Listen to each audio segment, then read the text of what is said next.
Spoon oil, பெரிய வெங்காயம் 3 எடுத்து சோப் பண்ணி வச்சுருக்கேன், வாங்க போட்டுக்கலாம்.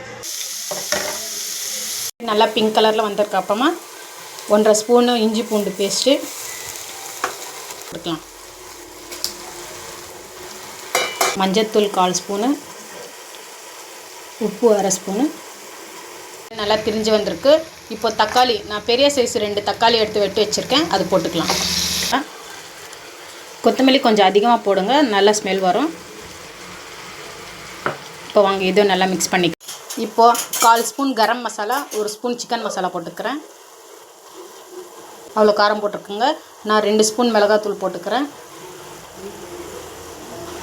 இதை நல்லா மிக்ஸ் பண்ணி இந்த மசாலாவில் கொஞ்சம் எண்ணெய் திரிஞ்சு வரட்டும். அது வரைக்கும் நாங்கள் தேங்காவை நல்லா அரைச்சிக்கலாம். நான் 5 முட்டைக்கு இந்த அளவு தேங்காய் எடுத்து வச்சுருக்கேன், வாங்க பேஸ்ட்டாக அரைச்சிக்கலாம். திரிஞ்சு நல்லா வந்திருக்கு பாருங்கள். இந்த சமயத்தில் நாங்கள் அரைச்சி வச்ச தேங்காவை மிக்ஸ் பண்ணிக்கலாம்.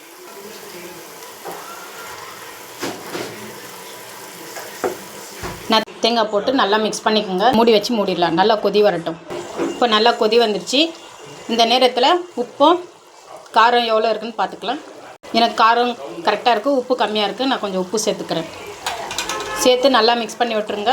மிக்ஸ் பண்ணதுக்கப்புறமா முட்டை, நான் 5 முட்டை எடுத்து வச்சுருக்கேன், உடச்சி போட்டுக்கலாம். நான் முட்டை உடச்சி போட்டுட்டேன். இந்த சமயத்தில் முட்டை உடச்சி போட்ட உடனே மிக்ஸ் பண்ணாதீங்க, முட்டை உடஞ்சிரும். அதை முட்டை தனித்தனியாக போடுங்க, அப்போ தான் உடையாமல் நல்லா வரும். இது நல்லா வேகட்டும். அது வரைக்கும் மூடி வச்சு மூடிடலாம், ஃபாஸ்ட்டில் வச்சுருங்க. நல்லா வெந்துருச்சா பார்க்கலாம். ஒன்று ஒன்றா அப்படியே திருப்பி விட்டுக்கலாம். இது மாதிரி ஒன்று ஒன்றா திருப்பி விட்டுக்கலாம்.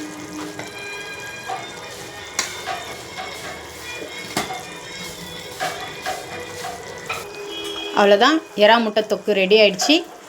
வாங்க இப்போ சாப்பிட்லாம். நான் எறா முட்டை கிரேவி நான் சப்பாத்திக்காக ரெடி பண்ணியிருக்கேன். சாதத்துக்கும் போட்டு சாப்பிட்லாம், நல்லாயிருக்கும். நீங்களும் ட்ரை பண்ணி பாருங்கள். ட்ரை பண்ணி கமெண்ட்ஸில் சொல்லுங்கள் எப்படி இருந்ததுன்னு. லைக் பண்ணுங்கள், ஷேர் பண்ணுங்கள், மறக்காமல் சப்ஸ்கிரைப் பண்ணுங்கள். தேங்க்யூ.